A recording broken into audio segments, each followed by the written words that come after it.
E aí, galerinha, beleza? Bom dia pra vocês. Que hoje seja um dia maravilhoso, seja um dia de sol, seja um dia de paz, seja um dia de bastante estudo e bastante desenvolvimento. Gente, vamos lá dando continuidade justamente ao nosso conteúdo sobre Segunda Guerra Mundial, parte 2, beleza? Hoje, lembrando, baixando justamente lá o conteúdo que eu mandei para vocês, né? Hoje o PDFzinho com o conteúdo preparado, muito show de bola, né? Pra gente entender todo esse período. E a gente vai ver que ele é muito mais complexo e difícil do que a gente consegue entender, né? Mas é ótimo, é um conteúdo maravilhoso. Vamos lá então. A gente agora vai para a formação do eixo, né? O que é a formação do eixo? É justamente como que o eixo ele foi construído e quem é o eixo, como ele se caracterizou, beleza? Vamos lá. Primeiro, gente, o eixo é um tratado, é um acordo, é uma aliança, um pacto entre os principais países, né, com características fascistas e nazistas, beleza? Com características totalitárias. Então, quem vai formar o eixo vai ser justamente a Alemanha, o Japão e a Itália, beleza? Eles vão se formar em um eixo, né? Se juntando, fazendo durante a Segunda Guerra Mundial, eles ficaram conhecidos como o eixo do mal. Por quê? E é contra tudo que os outros países acabavam pregando, beleza? Uma das principais características justamente do eixo, a principal característica dele era ser, né, ter um pacto anticomunista, né, porque a ideia em si é ter ser totalmente contra os comunistas. Eles tinham um grande medo contra o comunismo, né? Algo, mas calma aí, o nome do partido nazista é Partido Nacional Socialista da Alemanha. Sim, olha só, isso era uma prática comum, né? E é uma prática comum até hoje para diversos partidos, para o quê? Para colocar uma característica mais social, né? Ser algo mais abrangente, ser algo mais bom de ser ouvido. Até porque essa ideia de partido socialista, social alemão, né? Aplicado como ele era chamado, né, o partido nazista na Alemanha, é porque ele só deveria ser social para os alemães, beleza? Enquanto na ideia do socialismo, do comunismo, né, é ser universalizado. Então vai o contraponto à primeira ideia do socialismo, beleza? Outra coisa é um exemplo, né? Você, por exemplo, ter a questão na Coreia. Vocês sabem como que é chamado hoje em dia, até hoje, né? A Coreia do Norte, né? República Democrática da Coreia do Norte. E aí a gente sabe que a Coreia do Norte não é nenhuma república e nem é democrática, né? A gente sabe que lá é uma ditadura, né? Encabeçada por uma família. Né? E aí a gente olha assim, sabe, certos nomes não dão a característica em si ao movimento, beleza? E aí é por isso que a gente às vezes não deve se prender só aos nomes, mas olhar o conjunto dos fatos, né? Que a gente tinha escrevido para vocês lá no período entre guerras, o que? Quais os fatos, né? O que são as características do fascismo? O que são as características do nazismo, né? Só que aí você tem um conjunto em questão. Pô, Hugo, mas aí onde entra o Japão? Eu sei que a Alemanha é nazista, eu sei que a Itália é fascista, mas onde entra o Japão, né? O Japão, ele era justamente um império, galera, nesse período, controlado justamente pelo seu imperador, né? E aí, o que você vai ter? Qual é a grande questão do Hirohito, que era justamente o imperador no Japão nessa época? Era expandir os territórios, né? O Hirohito, ele queria expandir os territórios do Japão, utilizando justamente a força, a doutrinação, né? Então, o que você tinha? Você não tinha as liberdades individuais, você não tinha o governo era um governo autoritário, né? Era um governo totalitário, que impunha também as suas vontades em relação aos outros países, né? Com sentido de dominação. Como que isso se exemplifica, Hugo? Olha só. A gente vai ver que durante toda a Segunda Guerra Mundial, né, o Japão ele vai dominando territórios e vai colocando os outros povos que estão sendo dominados, né, sendo subjugados. Por exemplo, ele escravizava coreanos, escravizava chineses, né, subjugava todos esses povos a qual ele dominava. Então, é interessante a gente entender, né, essa funcionalidade. Então, essa ideia de escravização contra o comunismo, né, é ver, no Japão eles não entendiam que você poderia ter classes sociais iguais, né. No Japão era muito parecido com o feudalismo, você tinha classes sociais bem distintas, beleza? E aí você tem várias características interessantes para isso. Então, o pacto também deles era ser anticomunismo, né? Ser contra toda qualquer ideia de comunista e ser antiliberal. Então, também ser contra qualquer tipo de liberdade e democracia individual. Então, também eles não gostavam nem tanto dos comunistas, muito menos, por exemplo, dos Estados Unidos e da Inglaterra, que são países justamente liberais, né? E também países democráticos. Beleza? Então todo mundo entendeu? A rincha deles era justamente não ser igual, né? Então não posso ser igual, então também não posso ser comunista, beleza? Não posso igualar todas as pessoas. E também eu não posso ser liberal e também não posso ser democrático, né? Então eu vou ser contra os Estados Unidos e contra a Inglaterra, beleza? Foi assim que começou principalmente a se formar esses pactos, né? Eles se juntavam nos seus interesses. Então vamos pro próximo, para falar sobre a primeira fase da Segunda Guerra Mundial, né? Essa primeira fase, que vai de 1939 a 1941, né, vai ser marcada principalmente por um grande sucesso do eixo, né, por um grande sucesso tanto da Itália, da Alemanha e do Japão. Né. A Segunda Guerra Mundial ela vai começar de fato quando os alemães invadem a Polônia, né, e tomam seus territórios. Mas eles já estavam expandindo boa parte dos seus territórios, né, aos pequenos países do leste europeu. Né? E qual o problema disso? Né? É que esses pequenos países não tinham pacto nenhum com outros países importantes. Né? Mas a Polônia não. A Polônia tinha um pacto, né, um pacto importante, uma aliança importante com a Inglaterra. E foi por isso que a Inglaterra entrou justamente na guerra, né? E aí começou em si a grande guerra. Também você tem a questão lá no Japão, né? O Japão também estava expandindo seu território, invadindo a China, invadindo a Indochina, invadindo também a Coreia, invadindo territórios também que eram protetorados ingleses, só que a Inglaterra é um país pequeno, né? Por mais que tenha tivesse em todo lugar do globo naquele período, né? Era um país pequeno. Aí você tinha também, então ele tinha uma dificuldade de brigar em todas as frentes. Por quê? A Inglaterra tem o seu próprio território original, né? Do Reino Unido, ali uma ilha, né, próxima ao continente europeu. E aí tinha uma frente de batalha lá. A Inglaterra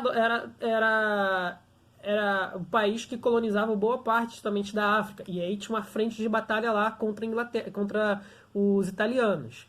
E do outro lado do mundo também, ela tinha boa parte das ilhas e dos arquipélagos também ali no Pacífico, onde justamente os japoneses também queriam esses territórios. Então, boa parte dessa primeira fase da guerra vai ser, na verdade, né, os países do eixo lutando basicamente contra o grande império inglês, beleza? Por isso que foi importante a gente falar sobre a Primeira Guerra Mundial e imperialismo, né, para ver o quanto que a Inglaterra lá atrás conseguiu crescer e se desenvolver, enquanto os outros países também enfrentaram justamente logo de cara o que? Esse grande império, beleza?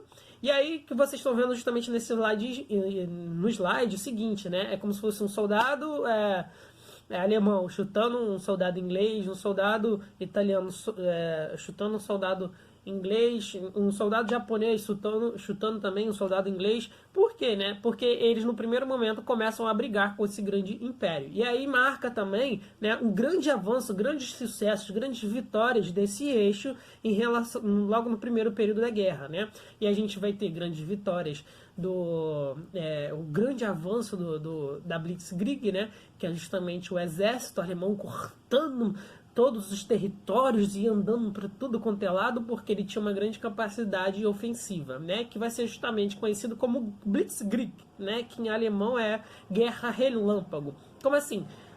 As guerras antigamente elas eram muito mais demoradas, gente, para acontecer, né? Você tinha um tempo das coisas acontecerem, o deslocamento de tropas e tal.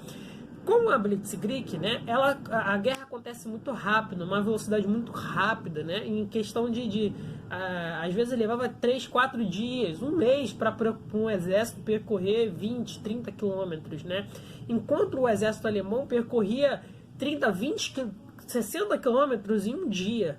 Né? Então, isso assim, ele trazia o mecanismo da guerra muito rápido, não dava tempo para os exércitos se prepararem, né, para preparar uma ofensiva, preparar uma defesa. Por quê? A guerra acontecia muito rápido, né? Outra coisa também que eu quero falar é sobre o pacto, né, Molotov-Ribbentrop. Então vocês guardem muito bem esse pacto. Esse pacto Molotov-Ribbentrop vai ocorrer justamente no início da guerra, em 1939, né? Esse pacto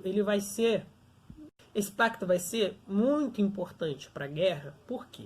Esse pacto é um pacto entre a Alemanha nazista e os russos, né, da União Soviética, principalmente com Stalin.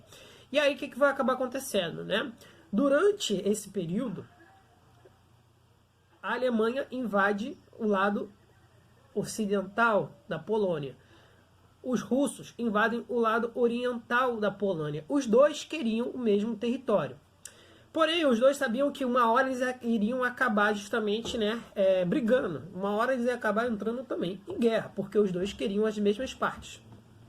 Só que tanto o alemão quanto o russo, né, sabiam que não tinham condições de brigar um com o outro. Primeiro porque a Alemanha estava crescendo e desenvolvendo seu exército. E você estava logo no início do conflito. A Rússia, por mais que ainda também era um país que não tinha condições de guerrear, né, porque tinha acabado de passar por uma revolução, estava se reindustrializando, estava crescendo, né, ainda tinha muita perspectiva. E qual é a grande questão disso? É que eles também não tinham capacidade para guerrear contra essa Alemanha. E qual é a grande questão disso? Eles sabiam que precisavam justamente desse tempo. Então eles fizeram esse acordo, né, de não agressão entre as partes. Óbvio, eles não eram amigos, mas fizeram um acordo de não agressão. Olha, eu fico daqui, você fica daqui. E os dois sabiam que uma hora, na verdade, eles iriam entrar em conflito, né? O Hitler virou pro Stalin: não, fica tranquilo, eu não vou te atacar, pode ficar tranquilo. Você acha que o Stalin ia confiar? Né? Não, tá de boa, só não vai me atacar não, né? Enquanto isso, dos dois lados, né, durante esse pacto Molotov-Ribbentrop, né, vai ocorrer o seguinte: esses dois exércitos vão acabar se preparando, né? Aí o que vai acabar acontecendo, né? A gente vai ver isso lá depois nas segundas partes do conflito. E a gente vai ver que esse pacto é importante, por quê? Quando Hitler, né, entra na Polônia, ele poderia avançar para o Oriente, né? Não, ele para. Ele para aí e começa a avançar para o sentido contrário, para o Ocidente, né? Ele começa a avançar para a Inglaterra, começa a avançar para a França, começa a avançar para os outros países como Bélgica, Holanda, beleza? E aí que isso é importante, porque ele sabia que o acordozinho dele lá com a União Soviética ia ficar tudo certo, né? E ele virou as costas e foi para o Ocidente. E aí que expandiu em si a guerra, beleza? Para a gente ver como que esses acordos, como essas questões também são importantes, como acabam amarrando muito bem algumas questões, né? E aí a gente está falando o quê? Dessa primeira fase do eixo. Quem é o eixo lá que eu falei para vocês? Alemanha, Itália e Japão. E quem é justamente os países aliados nesse primeiro momento? Você vai ter Inglaterra e França, né? E você vai também ter, de certa forma, ali os Estados Unidos só participando com logística. Por quê? Como ele fez na Primeira Guerra Mundial, ele vai tentar se manter neutro, né? Ele vai tentar se manter ali fora. E foi o que eu falei para vocês o seguinte, né? A Inglaterra vai ser o primeiro país justamente a combater o nazismo e o fascismo de cara, até porque ele era o maior império na época, né? A França vai entrar também logo para poder tentar ajudar, mas só que a gente vai ver o caso da França depois, né? Porque a França não vai resistir por muito tempo nessa guerra, beleza? E aí essas características que a gente tem que observar e ver importantes. E agora a gente vai falar justamente dessa questão da situação da França. Gente, olha, a situação da França é muito interessante, é um aspecto muito importante, até para a gente ver como algumas ideologias caminham, né? Como que elas vão caminhando, né? A França vai ser invadida em 1940, logo em de um mês a 2 meses, quase o território francês vai ser dominado. Por quê? Né? Você lembra lá da Primeira Guerra Mundial, né? E aí a gente viu lá que a Alemanha não gostou justamente do tratado, né, de Versalhes e tal, que foi justamente assinado lá na França, e ele achou aquilo um afronto, né? Todo o país sofreu. Então, quando a França se rende, né, a França vai se render e o Hitler vai fazer o seguinte, uma coisa muito interessante. Ele pega o mesmo vagão no qual foi assinado o Tratado de Versalhes, né, e vai lá e faz com que os franceses assinem justamente a sua rendição nesse mesmo vagão. Por quê? Uma forma de vingança, né? Eles não gostavam muito dos franceses. Só que, o que eu falei para vocês? A ideologia é o que estava permeando, né? O que estava passando por todo o mundo nesse período, né? E essa ideologia nazi-fascista também estava crescendo muito na França, né? Não só na França, mas no mundo todo, mas principalmente na França. Por quê? Porque a França também era um país que tinha características próximas, né, da Alemanha. O quê? Uma grande quantidade de povos estrangeiros, né, de judeus também. Tinha uma característica também paralelo germânico, porque são povos que têm uma origem étnicas um pouco parecidas, né, por mais que tenham estruturas diferentes, mas tem características parecidas, né? E você também tem as questões também raciais ali, da xenofobia, beleza? Que já era praticado já nesse período. E aí o que a gente vai ver, né? Que essa rendição dos franceses, logo, né, em um mês, em 2 meses, praticamente 2 meses só de batalha, né, não era porque o exército francês não tinha capacidade. O exército francês era um dos mais, né, que tinham melhores equipamentos nesse período, né. O exército francês vai se render porque você tem grupos que colaboravam justamente com o fascismo e com o nazismo na Europa, né? E aí a Alemanha, a Alemanha vai entrar nesse território francês, vai ficar conhecido como a Marcha de Hitler sobre Paris. E o que ele vai fazer? Ele vai dividir justamente esse território francês em dois, né? O território francês ocupado pela Alemanha, né? E aí eles vão ocupar todo esse território, vão dominar, e aí vai ser toda a ocupação deles. E uma segunda parte desse território dividido também sobre a França colaboracionista de Vichy, né? Que é um dos grandes generais importantes representantes dessa França. Então essa França vai ser dividida em dois, né? Só que aí entra a parte interessante, né? Que a Paris, que é a capital mesmo da França, vai ser dominado também, vai ser ocupada pelos alemães, enquanto a parte sul vai ser mantida pelo governo francês que colabora com o governo alemão. Enquanto, em contrapartida disso, você vai ter, né, um outro cara chamado Charles de Gaulle, né, que vai ser também um dos generais franceses mais importantes nesse período, que ele vai ser o exército de resistência fora da França, beleza? Ele vai ser representação da França livre, né, em suas colônias. Olha só, ele vai usar suas colônias como resistência para a França livre, beleza? Para guerrear contra justamente os alemães. Só que qual é a grande questão? Quando ele vai lá para guerrear contra os alemães, primeiro ele tem que guerrear seu povo, né? Guerrear justamente contra os franceses que colaboram com os alemães, beleza? E a França tem um papel estratégico de tudo nisso, que é um território muito grande, que tem muitos recursos, né? É um país que praticamente divide toda a Europa ali entre os povos ibéricos e entre os povos germânicos e os povos mais ao Oriente, né? E aí é um marco central e também é um pontapé para a Inglaterra. Então, assim, essa invasão da França, esse domínio da França é extremamente importante, beleza? Gente, eu vou encerrar por aqui, que esse vídeo não vai ficar muito grande, né? E aí a gente vem depois para a parte 3 sobre a Segunda Guerra Mundial. Valeu? Um forte abraço para vocês e bom final de semana.